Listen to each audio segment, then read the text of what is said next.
नमस्कार। बीएड द्वितीय वर्ष की क्लासेस में मैं परवीन आपका स्वागत करती हूँ। पिछली कक्षा में हम बहुबाधिता के अर्थ के बारे में, बहुबाधित बालकों की विशेषताओं के बारे में और बहुबाधित बालकों की समस्याओं के बारे में हम अध्ययन कर चुके हैं और आज हम अध्ययन करेंगे बहुबाधित बालकों के लिए शिक्षा का प्रबंधन। किसका अध्ययन करेंगे? बहुबाधित बालकों हेतु शिक्षा का प्रबंधन, यानी कि बहुबाधित बालकों को किस तरीके की शिक्षा दी जाए जिससे कि वो अपने आगे आने वाले जीवन में आगे बढ़ सकें, सामान्य बालकों के समान अपना विकास कर सकें। इसका अध्ययन आज हम करेंगे। सबसे पहले है इसमें टॉपिक पृथकीकरण। बहुबाधित बालकों की शिक्षा का प्रबंधन हेतु क्या करना चाहिए? बहुबाधित बालकों के लिए पृथकीकरण। अब ये पृथकीकरण क्या होता है? पृथकीकरण यह होता है कि बहुबाधित बालकों को हम सामान्य बालकों के समान एक ही कक्षा में नहीं बिठा के पढ़ा सकते, सामान्य बालकों के साथ ही उनको नहीं पढ़ा सकते, क्योंकि उनके लिए विशिष्ट अध्यापकों की जरूरत होती है। और जो सामान्य अध्यापक होता है वह बहुबाधित बालकों के ऊपर व्यक्तिगत रूप से सामान्य कक्षाओं में ध्यान नहीं दे सकता है, क्योंकि उसे सामान्य बालकों को भी पढ़ाना होता है, सामान्य बालकों का भी कार्य का ध्यान रखना होता है उसे, और विद्यालय के अन्य कार्य भी उसे करने होते हैं। इसलिए वह सामान्य अध्यापक जो होता है वह बहुबाधित बालकों पर सामान्य कक्षाओं में विशेष रूप से ध्यान नहीं दे सकता है। इसके लिए यह हल निकाला गया कि बहुबाधित बालकों के लिए अलग से सामान्य विद्यालयों में ही अलग से कक्षा का प्रबंधन किया जाना चाहिए, जिसमें विशेष अध्यापक उन बालकों को पढ़ाएं और उनकी विकलांगता के स्तर के हिसाब से, बहुबाधिता के स्तर के हिसाब से उनको शिक्षा देने का प्रयास करें। और जो बहुबाधित बालक होता है ये जरूरी नहीं है कि वह भयंकर रोग से ग्रसित हो सकता है, कई बार वो माइनर रोग से भी ग्रसित हो सकता है, कई बार उनमें बहुत ज़्यादा भी बहुबाधिता हो सकती है। तो जो कम बहुबाधिता वाले बालक होते हैं उनको तो सामान्य विद्यालयों में पढ़ाया जा सकता है, सामान्य विद्यालयों में, लेकिन उनके लिए कक्ष जो होगा वो अलग होगा, सामान्य बालकों के साथ नहीं होगा। कक्षा क्या होगा? अलग होगा।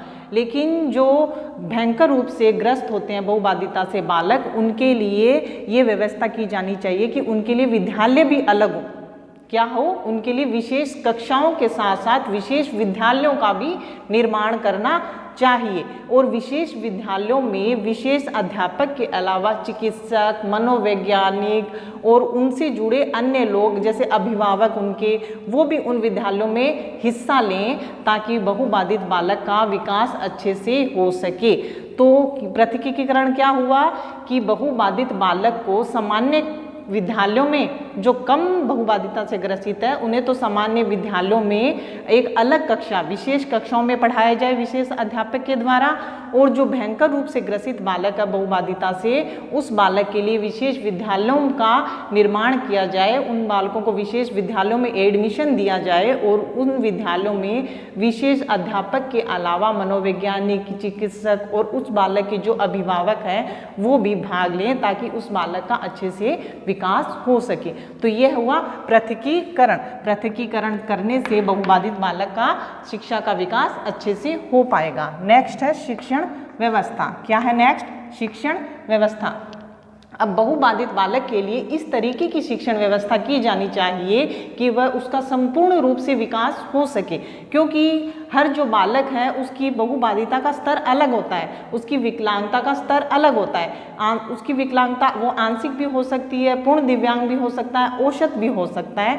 तो उनके विकलांगता के स्तर के हिसाब से शिक्षण व्यवस्था की जानी चाहिए और शिक्षा के उद्देश्य निर्धारित किए जाने चाहिए उनकी विकलांगता के स्तर के हिसाब से, और उन उद्देश्यों को पूरा करने के लिए उन्हें शिक्षा दी जानी चाहिए। तो ये हुई शिक्षण व्यवस्था कि उन बालकों के लिए उनके स्तर के हिसाब से, बहुबाधित बालकों के लिए उनके बहुबाधिता के स्तर के हिसाब से शिक्षण की व्यवस्था की जाए, तभी वह पूर्ण रूप से शिक्षा प्राप्त कर पाएंगे और एक अच्छी शिक्षा, स्वस्थ शिक्षा प्राप्त कर पाएंगे।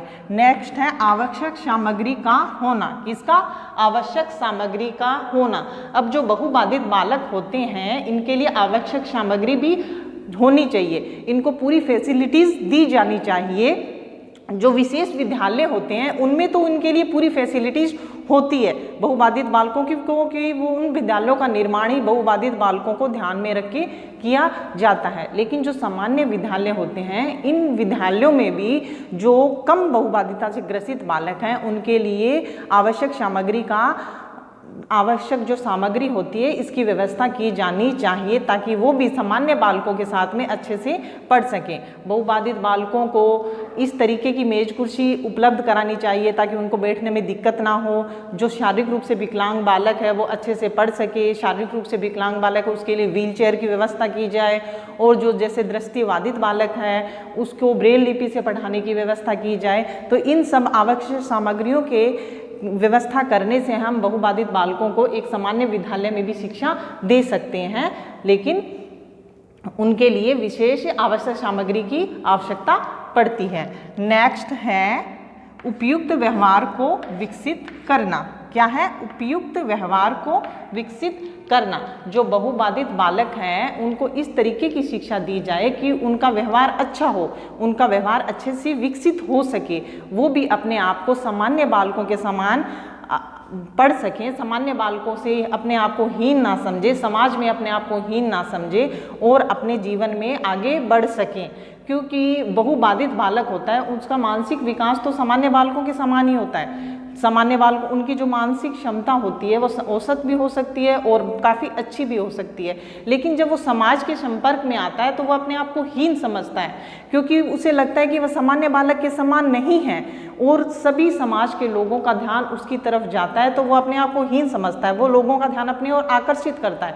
क्यों करता है? क्योंकि उसमें बहुबाधिता है और उसकी बहुबाधिता को देख के लोग उसकी तरफ आकर्षित होते हैं। इसलिए इनके लिए ऐसी शिक्षा व्यवस्था की जाए जो इनका उपयुक्त रूप से विकास हो सके, वो अपने आप को सामान्य बालक के समान ही समझे, अपने आप को हीन न समझे, तभी वह अपना पूर्ण रूप से विकास कर पाएंगे। नेक्स्ट है शैक्षिक और व्यावसायिक निर्देशन। क्या? शैक्षिक और व्यावसायिक निर्देशन। अब जो बहुबाधित बालक हैं इनको इस तरीके की शिक्षा दी जाए जिससे उनका शिक्षा से उनका इस विकास हो सके, वो जीवन में आगे बढ़ सके। मतलब उनको ऐसी शिक्षा दी जाए उस शिक्षा से वो अपना कोई व्यवसाय चला पाएँ, आगे अपने जीवन में आगे बढ़ सकें और उनका व्यावसायिक निर्देशन मिले उन्हें, वो आगे जीवन में भावी जीवन में अपना विकल्प चुन सकें कि उन्हें क्या करना है क्या नहीं करना। उनको इस तरीके की शिक्षा दी जानी चाहिए, इस तरीके की इंस्ट्रक्शन दी जानी चाहिए कि वो अपने जीवन में आगे बढ़ पाएँ और सामान्य बालकों के ही समान व्यवसाय कर पाएँ और आगे बढ़ पाएँ। तो ये हुआ शैक्षिक और व्यावसायिक निर्देशन, यानी कि बहुबाधित बालकों को इस तरीके की शिक्षा दी जाए कि वो अपने जीवन में आगे बढ़ सके, व्यवसाय कर सके, कोई अच्छा और एक सफल जीवन जी सके। नेक्स्ट है मानसिक विकास। क्या है? मानसिक विकास। अब बहुबाधित बालकों को इस तरीके की शिक्षा दी जाए कि उनका मानसिक विकास हो, वो अच्छे से पढ़ें, अच्छे से उनका शारीरिक विकास तो उनका बहुबाधिता के कारण कई बार नहीं हो पाता है, लेकिन उनका मानसिक विकास हो। और कई बार शारीरिक उनकी अगर विकलांगता आंशिक रूप से है तो उनका शारीरिक विकास भी हो सकता है, उनका जो विकलांगता है वो दूर भी की जा सकती है। और जो बहुबाधित बालक होता है उसकी जो मानसिक विकास है, मानसिकता होती है, जो शारीरिक रूप से बाधित बालक है उसकी जो मानसिक विकास होता है वह सामान्य बालक के समान ही होता है, क्योंकि उसमें शारीरिक दोष है, मानसिक दोष उसमें बहुत माइनर सा होता है। तो उसे इस तरीके की शिक्षा दी जाए कि उसका मानसिक विकास अच्छे से हो सके, वह भी सामान्य बालकों के साथ अच्छे से पढ़ सके। तो ये हुआ उसका मानसिक विकास। एक मुख्य धारा में लाना। नेक्स्ट है मुख्य धारा में लाना। अब ये मुख्य धारा का जो कंसेप्ट है, प्रत्यय है, ये 1975 में निकल के सामने आया। कब आया मुख्य धारा का प्रत्यय? 1975 में। और इस प्रत्यय को, इस कंसेप्ट को लाने का श्रेय जाता है सैमुअल ग्रिडले होव।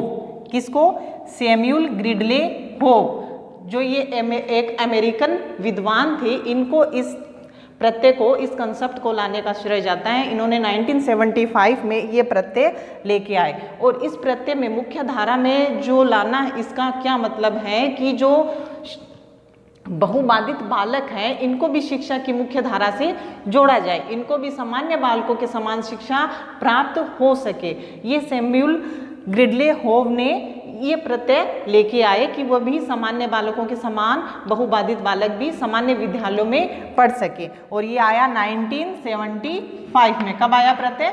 1975 में ये प्रत्यय निकल के सामने आया। अब जो ये ग्रिडले होव थे, इन्होंने मुख्य रूप से ध्यान दिया दृष्टि और श्रवण बाधित बालकों पर। किस पे ध्यान दिया? दृष्टि और श्रवण बाधित बालकों पर इन्होंने विशेष रूप से रुचि ली। दृष्टि और श्रवण बाधित बालकों को कैसे एक सामान्य विद्यालय में, सामान्य कक्ष में सामान्य बालक के साथ पढ़ाया जा सकता है, इसको इन्होंने, इस विषय में इन्होंने विशेष रूप से रुचि ली। और ये निकल के आई जो मुख्य धारा है में लाने का जो प्रत्यय है, ये अमेरिकन विद्वान है ग्रिडले होव, इन्होंने निकल के ये सामने लेके आए। तो ये सब क्या हुए? अगर हम बहुबाधित बालकों के लिए इन सब की व्यवस्था करते हैं, किस किस की? पृथकीकरण की, शिक्षण व्यवस्था उनकी अलग हो, आवश्यक सामग्री का होना, उपयुक्त व्यवहार को विकसित करना, शैक्षिक और व्यावसायिक निर्देशन, मानसिक विकास और मुख्य धारा में लाना, इन सब की व्यवस्था करते हैं तो हम बहुबाधित बालकों के लिए एक अच्छी शिक्षा का प्रबंधन कर सकते हैं, उन्हें एक अच्छी शिक्षा दे सकते हैं जिससे वो अपने भावी जीवन में आगे बढ़ सके। अब जो ये बहुबाधिता है, बहुबाधिता कैसे होती है, बालकों में बहुबाधिता कैसे आ जाती है, इसके भी मुख्य कई कारण हैं। अब जो जरूरी नहीं है कि कोई बालक है वो जन्म से ही बाधित हो सकता है जन्म के बाद उसमें कोई दुर्घटना हुई हो जिससे उसमें बहुबाधिता आ गई हो सकता है कि जन्म के समय भी उसमें बहुबाधिता आ गई हो, कि वो पैदा ही बहुबाधित बन के हुआ हो सकता है कि जो उसकी गर्भवती माता है उसने कोई ऐसी दवाइयों का सेवन किया हो गर्भावस्था में जिससे उस बालक में बहुबाधिता आ गई हो। और एक जर्मनी में जर्मन खसरा नाम से एक महामारी चली थी, और ये कौन सी? जर्मन खसरा। जर्मन खसरा, जर्मनी में ये महामारी चली थी। जर्मन खसरा के नाम से ये आई थी 1964-65 में ये महामारी फैली थी। और इस महामारी के टाइम में जो गर्भवती महिलाएं थी उनके जो मुख्य रूप से जो बच्चे पैदा हुए वो ज़्यादातर बहुबाधित ही थे। जर्मन खसरा से पीड़ित होकर वो बच्चे, इस महामारी का उनके ऊपर फर्क पड़ा और वो बालक इस समय में पैदा हुए वो बहुत ज़्यादा बहुबाधिता से पीड़ित बालक थे।